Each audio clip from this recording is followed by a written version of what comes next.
Hitman, a game about silence, shadows, and the art of perfect kill. But for me, just playing it isn't enough. I need a challenge that feels impossible.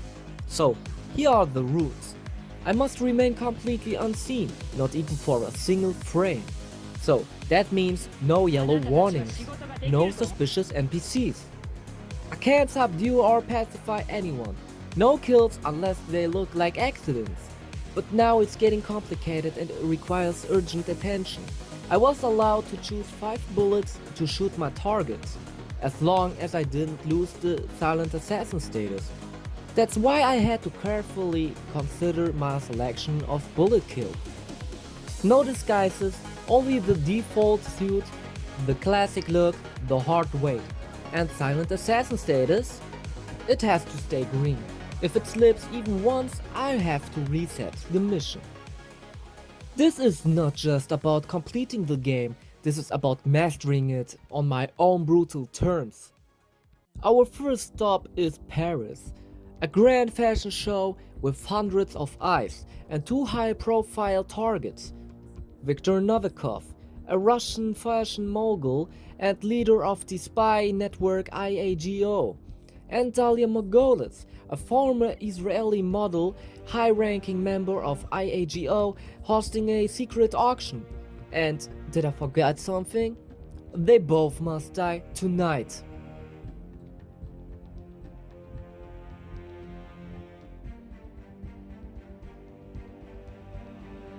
I started in the attic, the best spot if you're trying to ghost your way through a palace. From there, I dodged every guard and climbed through the window, skipping the obvious door like a true gentleman. No knocking needed. I chose to climb the beams and light structures like it's Assassin's Creed 47 edition. And just like that, I reached Dalia Mogolis. I camped inside her bathroom like a weirdo, pulled out my trusty seeker and gave her a little nudge toward her inner demons. She went for the toilet, as expected. Once she was down, I kinda reversed my route. Problem: guards at the stairs. Solution: classic distraction shot. I hid behind a bench like some awkward school kid, waited for the perfect moment, then sneaked through this door. My next target was Victor. To kill him, I needed the fireworks remote, but of course it's guarded. Another distraction shot, another theft. Smooth, right? Then came the exit plan, helipad. Getting there, easy. You know the drill. 2 distraction shots, hiding behind a statue, climbing, edge hugging, all the usual fun. Instead of hanging out, I had to shoot a distraction shot just to stop a guard and a butler from spotting me. Like, dude, mind your own business.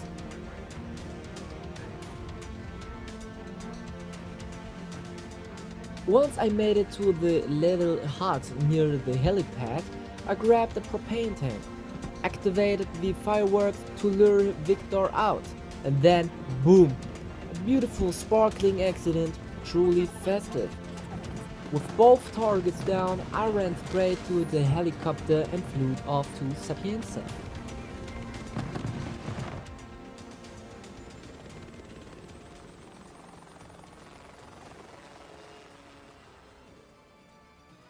Welcome to Sapienza, an Italian coastal dream town with charming streets, sun-soaked ruins, and 2 people who seriously need to have an accident. Our targets: Silvio Caruso, a neurotic bioengineer with mommy issues and golf addiction, and Francesca De Santis, a lab-coated overachiever trying to play God. Oh, and there's a secret underground virus we need to deal with. Because, of course, there is.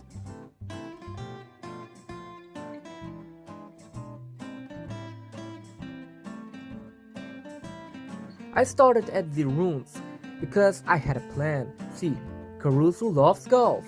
We know that. He also loves standing exactly where I need him to stand, right in front of a broken cannon. Not for sniping, no. I went full pirate mode. I loaded that bad boy with black powder and a cannonball. Waited until the teacher finally left scene.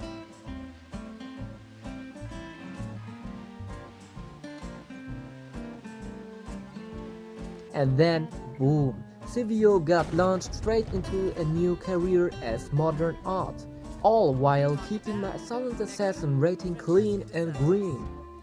Next target, honestly, not that important.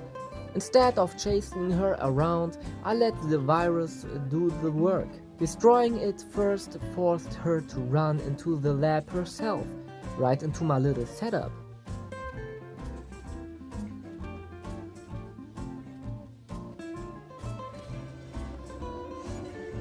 Virus destroyed. One target remaining. One clean pistol shot later and no one ever found her body. That's one kill bullet. With both targets gone and the virus in ruins, I ran to the plane and took off toward my next destination. Marrakesh in Morocco was waiting.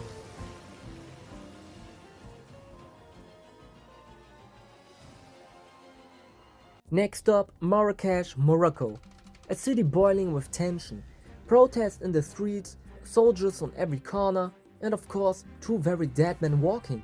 Our targets, General Zayden, a corrupt warlord hiding in a school, pretending he's still relevant, and Klaus Hugo Stromberg, a banker turned national disgrace, hiding in a consulate like a coward. I started at the school alley with a plan, and my sniper rifle packed tight in the briefcase. One distraction shot later, I climbed through the window. Getting to the second floor was tricky though. Can't climb while holding the case, so I toss it up. I needed to clear out one NPC, so boom, another distraction. But that guy across the way was still relevant. Had to line up my shot just right while kissing the wall so he wouldn't see me through the window. False alarm. Command, got some strange noises here. Once inside Zayden's office, I set the trap, turned off the oil lamp, aimed at the gas tank, and boom. Double value. Opened up my escape route and signed Zayden's death certificate. Only problem? The guy holding my briefcase was bugging out the whole time, but hey, easier for me, right? After a bit of waiting, kaboom! Zayden goes airborne. For target number 2, Klaus. But first, I had to pick up something I stashed earlier. A breaching charge, you will see why. Carefully timed another distraction shot, climbed up the building, and used a well-known bug to launch myself onto the sunshade. Yeah, I know, totally legit. From there, I took my sniper and spooked Klaus into fleeing. Time to wait, so I grabbed a coffee. When he finally got into position, I lined up the gas tank again, but I needed to get his guard out of the way. Threw something. Didn't work. Plan B, distraction shot. Nailed it. Shot the tank and Klaus took off, literally. While he flew up, I flew down. Only issue, I forgot the car keys. So I sprinted back to my starting location. Climbed through the window again. Snatched the keys and finally made it out to the exit. Next destination, Bangkok, Thailand. A luxurious hotel with an even more luxurious amount of guards. Our targets, Jordan Cross, a spoiled rock star with serious daddy issues, and Ken Morgan, a crooked lawyer with a suit more expensive than a soul.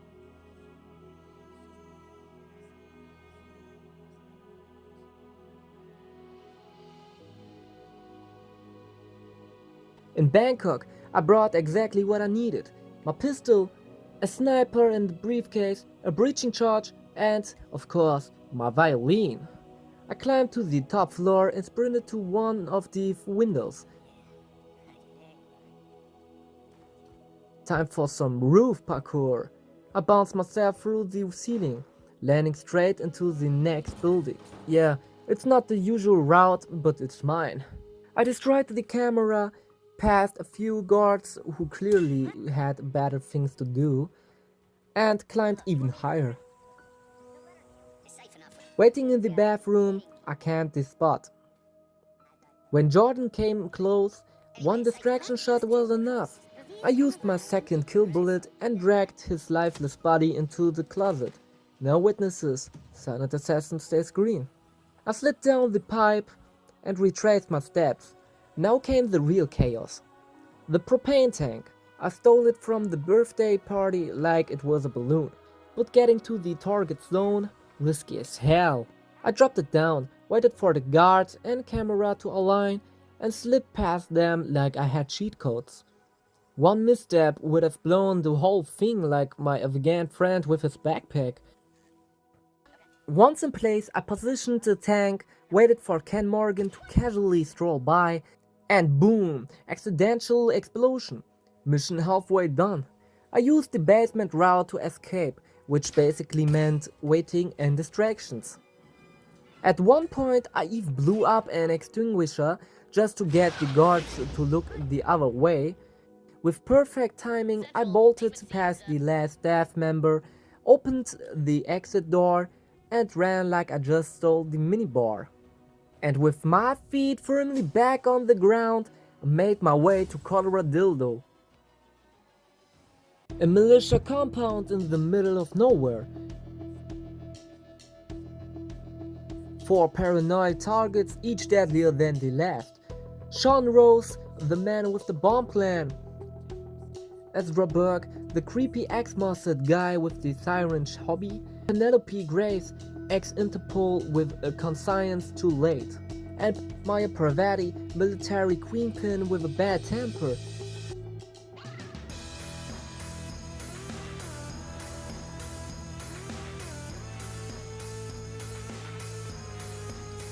I started at the default location, pistol holstered, trusty seeker in pocket, slid through this hut and grabbed my sniper from storage. Coin stolen, don't ask why, it's tradition.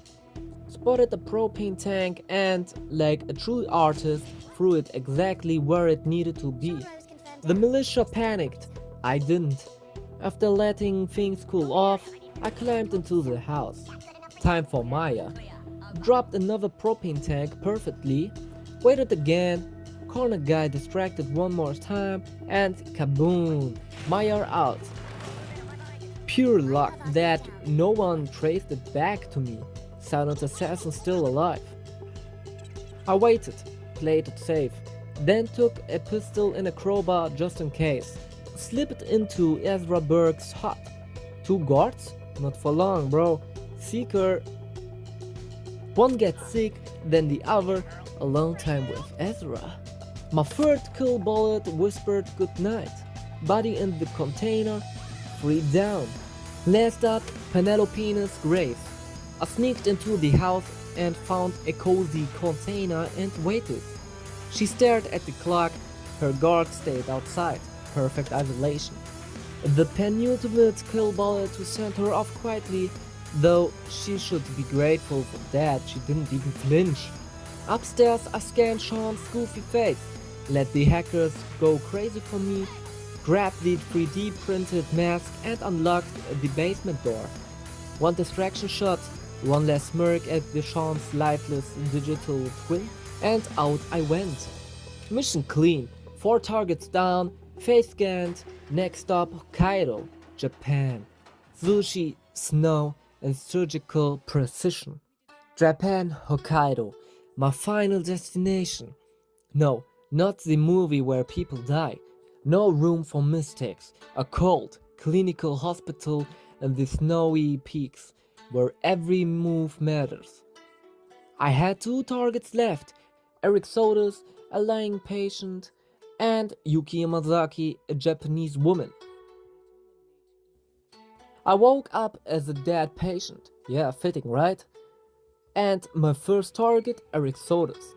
I needed to poison him. But this time, I wasn't playing nice. I rage quit that console, but it worked perfectly. A quick dose and Sodas was out. Silently, unseen, easy. I slipped back into the shadows, retracing my steps to the security room. Distraction shot, done. Cameras, Gone. Clean. In the sauna, the heat was cranked up. People panicked because you could burn to death in the heat. They left, and I was alone. Yuki Yamazaki was my next victim. I had one bullet left. It was time to leave. No running, no turning back. I hopped on the snowmobile and drove away, leaving Japan. And with that, I just beat it Hitman 1 without being seen for not even a single frame. Stay tuned with a sub and see you next time.